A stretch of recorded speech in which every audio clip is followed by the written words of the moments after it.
Mr. Chairman, distinguished guests, ladies and gentlemen, I come to you tonight from that Iron Curtain country of Mississippi.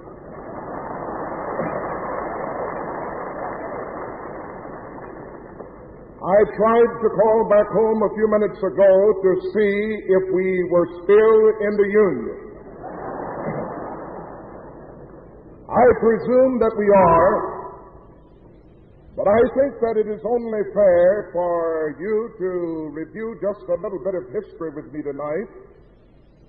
And you will recall that my state of Mississippi gave to America the late Theodore G. Bilbo.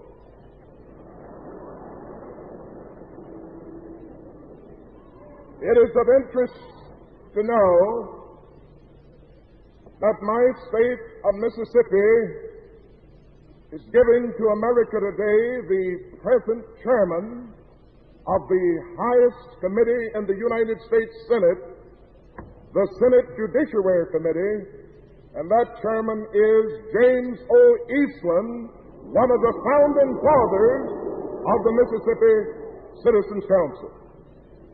It will be of interest to my friend Mr. Wilkins to know that I understand that the governor of Mississippi is calling a special session of the legislature to have the letters A and N and C and P removed from the alphabets used in Mississippi.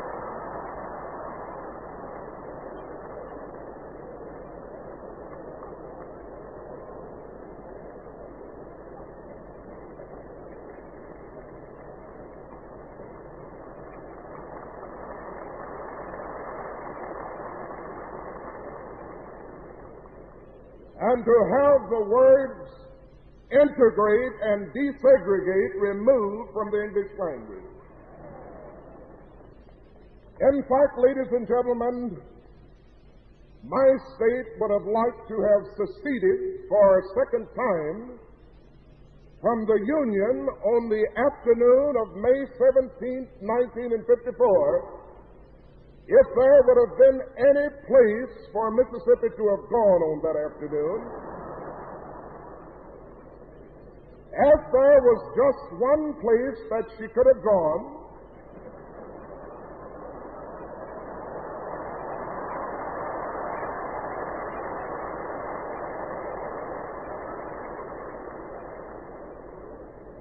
since another infamous Mississippian by Bilbo has been giving them trouble down there for several years, they just wouldn't move over and let Mississippi move in.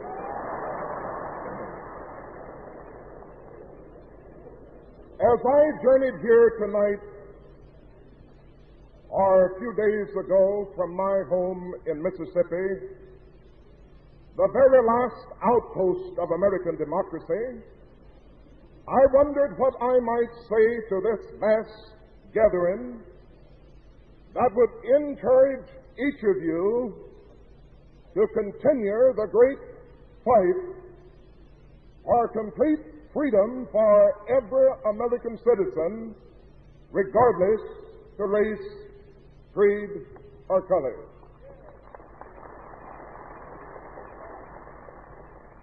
During the last 2 years, there has been a remarkable change in race relations throughout the entire South, and especially in my state of Mississippi, because those who rule in the South today realize that on May 17, 1954,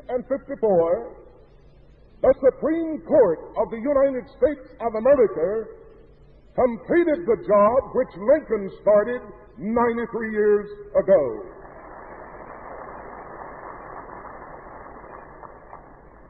Just 55 days after this decision, there was born in my state the White Citizens Council. Only 14 members to start with, but today there are more than 100,000 of these individuals in Mississippi, and this organization is spreading like wildfire throughout the South. And wherever they go, they are causing trouble for people. It was first the Negro in Mississippi, and today in Alabama it is both the Negro and the Jew. I consider this organization the worst internal threat that we have to our American way of life.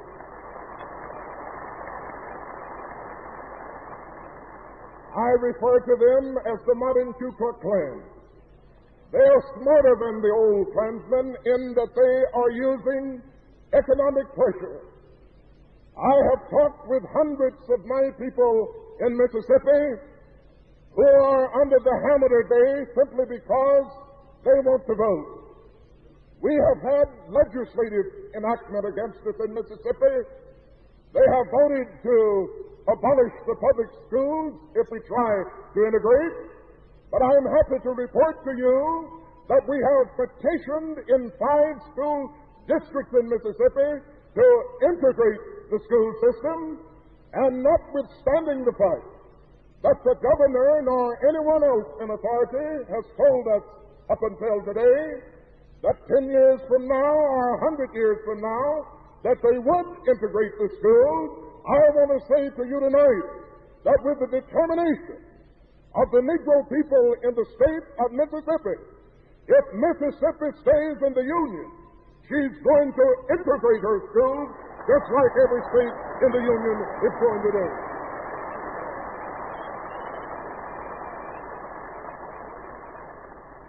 It is a blot on our American democracy that tonight we have 986,000 Negroes in Mississippi, or 46% of the total population. But yet we have fewer than 19,000 qualified voters in the entire state of Mississippi, and Negroes can only vote in 22 of the 82 counties in Mississippi. That's why that I think that we should say to our government today, let's stop going to Geneva and other international conferences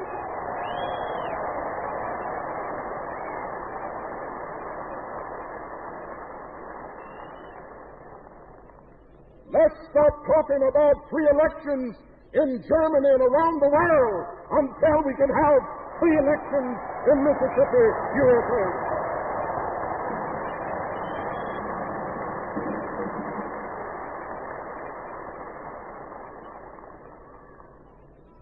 Reverend George W. Lee, who was slain on May the 7th, 1955, was a personal friend of mine.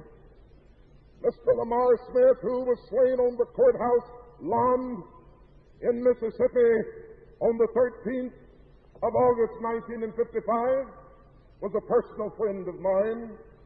It grieves my heart when I know that these things can take place in the South, and while these killers are widely known in the communities where these crimes took place, up until this very hour, nobody has been arrested because of the death of these men. Therefore, I think that we should stop going across the sea talking about men's inhumanity to man as long as we have these damnable crimes in Mississippi and the rest of the South.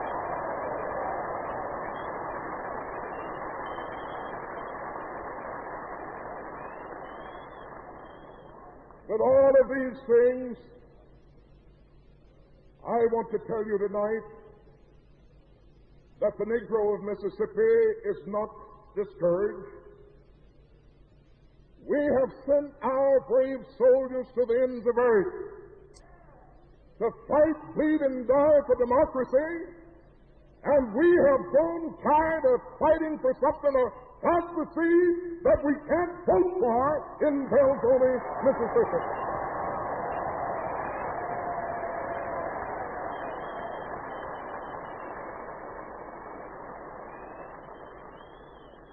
We feel that there are certain things that we must do. After we shall have had all of these conferences, that Mr. Wilkins told us about a few minutes ago, I feel that there is something that each of you ought to do. The people in Mississippi are not afraid of the Supreme Court. They are not afraid of Congress. But every time you mention the NAACP, they tremble in their boots.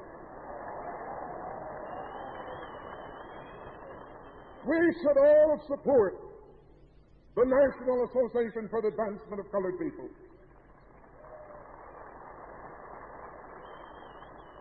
I would like to at this time see the show of hands of everybody that's here tonight that was born in the South. Let me see your hand. We can see that the overwhelming majority of this vast audience here was born in the South. Now, the reason that you're in New York is because you were running away from some of those conditions that we have described here tonight. The pitiful part about it is that you have forgotten about the conditions in the South, and you are not doing much about the damnable conditions that exist right here in New York City.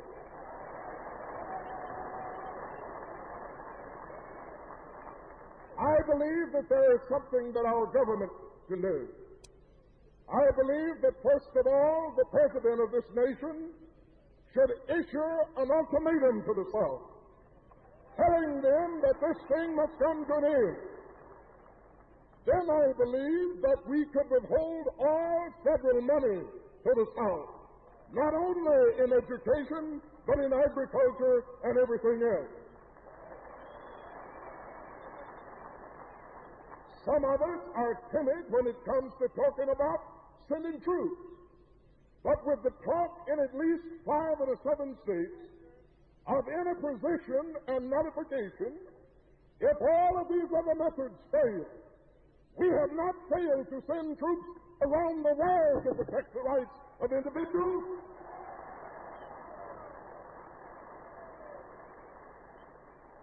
And I believe that as the last resort, that we should also send them to protect the rights of Negroes in Mississippi, Alabama, Georgia, and South Carolina.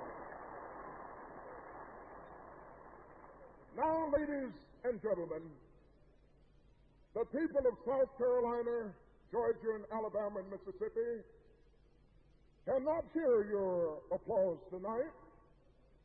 We have got to do something more than just clap our hands about the situation. I believe, as an answer to William Faulkner's letter, as an answer to the statement that former governor, former assistant president, former Secretary of State James Burns' statement in U.S. News World Report, I believe the papers ought to carry tomorrow that this group gave $100,000 to help carry the fight in the Southland.